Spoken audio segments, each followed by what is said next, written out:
Казвам се Илана и съм творец с интереси в насоката на текстилното изкуство, както на текстилния дизайн.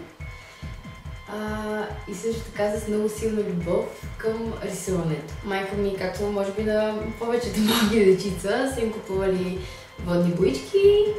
Предполагам, че семейството ми е видяло, че правя някакви интересни неща. По един или по друг начин винаги са ми помагали и са стояли зад мене в това да се развива в насоката на изкуството като цяло. Винаги съм имала едно желание и това е било рисунките, които правя на хартия, да мога по един или по друг начин да ги пресъздам в някакъв вид материал.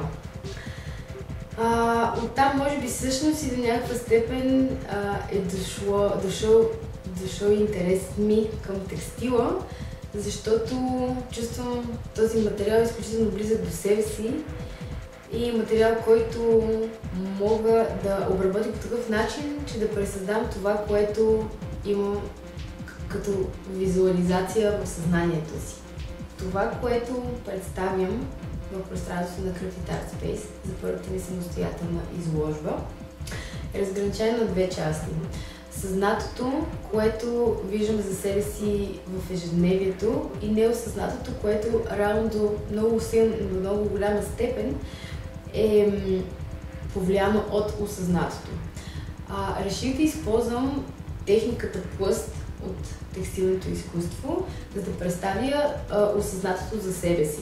Чрез не така текстил, под формата на обект, който може да бъде поставен на стена, аз представям символи и изображения, които представят мен самата като човек в това материално битие. Илюстрациите, които създадах за тази изложба, са мои сънища, които са по един и по друг начин са ме накарали да се замисля за това всъщност как реално е устроена Вселената, всяко едно човешко същество, как ние всички си приличаме, всички сме абсолютно еднакви, направени сме по един и същи модел, но същевременно ние няма абсолютно нищо общо един с друг. Никой от нас няма същото виждане, същия живот, няма и как да го има, което според мен лично е изключително интересно, и затова реших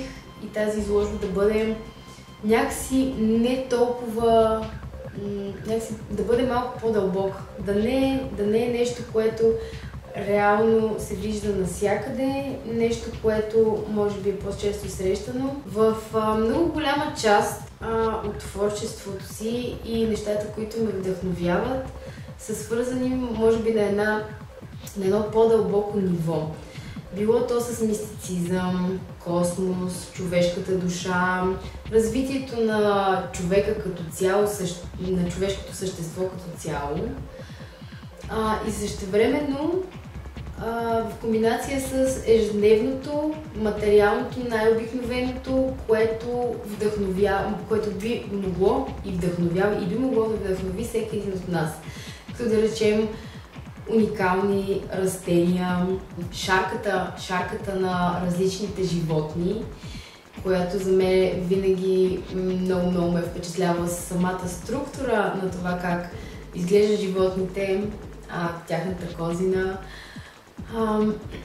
И във всичката тази комбинация, този хаос, който винаги се поражда около мен, и винаги някакси съм търсила реда, който искам да поставя в този хаос, защото мога да кажа за мен лично, че в по-голямата част уж е творчески, не знам до каква степен е творчески, но в по-голямата част е доста голям хаос, който аз, може би чрез изкуство, по някакъв начин се опитвам да въдворя ред. Изкуството за мен е начин на изразяване, начин на преоткриване на много нови неща, начин да създам това, което имам чувството за мен лично, че мога да дам на света, и то не за друго, ами просто защото усещам, че това е моят път. Това е нещото, с което аз се чувствам комфортно, с което мога да допринеса по един или по друг начин на социума, в който живеем, на обществото, в което живеем. Към днешна дата изкуството е толкова субективно, че буквално всеки човек, който създава и твори нещо, може да представи себе си като автор или творец, в което според мен няма лошо. Защото човек, ако искрено в себе си усеща и изпитва нужда да прави нещо, да твори, да създава, билото с ръцете си или с цялото си тяло, или с гласа си, или по какъвто и да бъде различен начин, той трябва да го прави, защото може би наистина това го кара да се чувства жив. Според мен е това да твориш и да създаваш и като цяло да се занимаваш, може би, с изкуство, е нещо, което би те карало да се чувства жив. И е хубаво, ако наистина успееш да разбереш, че то те кара да се чувства жив. Нещо, което винаги изключително много е влияело и интересувало будното ми съзнание на мен като човек, е било до някаква степен, то не е точно упадък, ами по-скоро е незаинтересоваността на хората към природата и това как ние всъщност съсипваме тази природа. Тук искам само да вметна, че има много хора, които реално всъщност дори не възприемат, че и също не, че не възприемат, ами тяхната гледна точка е такава, че ние сме поставени тук и няма абсолютно никакво значение какво правим. И реално не може да си правим каквото си искаме, но аз не съм точно на такова мнение. Мисля, че всяко едно твое действие всъщност е значимо и точно заради това по един или по друг начин някакси винаги съм възприемала, че това да замърсяваме околната среда всъщност е нещо изключително неправилно и нещо, което винаги много ме травмирало, честно казано. И оттам нататък, в последствие, когато започнах да се занимавам с текстил, осъзнах, че всъщност замърсяването с текстила е абсолютно толкова еквивалентно по сила, колкото замърсяването с пластмаса. Като цяло така наречената fast fashion индустрия за бързите дрехи, които всички носим, замърсява нашата планета изключително много. Винаги ми стават едни малки парчета текстил, които се чудя какво да правя с тях. Реших, че имам възможност този текстилен отпадък да му дам нов живот, да го пресъздам на нещо ново. Като започнах да експериментирам с първо малки форми, малки фигури на същества, които имам в съзнанието си, на сюрреалистични създания, които са вдъхновени от заобикалящата ме среда. Това, което в последствие започнах да създавам от тези проби, са първоначално малки обекти, в последствие станаха вече по-големи обекти, докато не стигнах до една така, нека да я наречем, примерно, мека скулптура, които са направени от рециклиран текстилен материал.